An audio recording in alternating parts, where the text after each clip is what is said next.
When I was first married at 20, I had hardly ever heard the word caregiver, and I had never thought of myself as being one. I'm 91 years old now, and I realize that my whole life has been really in caregiving. When I was in my late 20s and I was expecting my fourth child, my mother-in-law fell and broke her hip. She had to go somewhere, so she came and stayed with us, wheelchair and all. And we just sort of had bets on as to whether she would go home first or I would have the baby. And I won out. But she recovered very well, and I was alone. There was no help. About 3 years later, she needed to have a surgery, and she was going to be in a body cast for 6 months. Again, where to go? A convalescent home where she'd be alone and she wouldn't see people. So we decided she could come and be with us. So she came, she could see her son and 4 grandchildren every day. But again, I was alone without any help.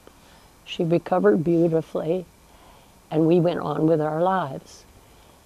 In 1974, my husband was diagnosed with pancreatic cancer, and our funds were a little bit low at that time, so we couldn't afford any help.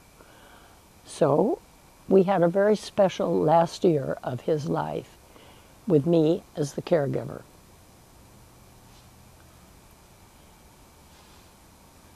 I was a widow for 13 years, and then I married a wonderful man who was very active in spite of having been in an automobile accident and was paralyzed on one side. The last 3 years of his life, he had Alzheimer's. And there I was, thinking I was alone again, the caregiver. But no, somebody told me about hospice. I called help, and they came. And there was a nurse there checking on him regularly. There was spiritual advice. There were volunteers who would come for a couple of hours so I could get out and get groceries and do some errands.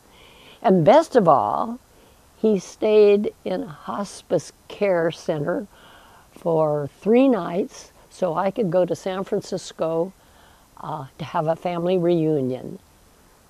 Now, I know that nobody can walk in another person's shoes, but I believe that hospice was there walking beside me, and I was not alone.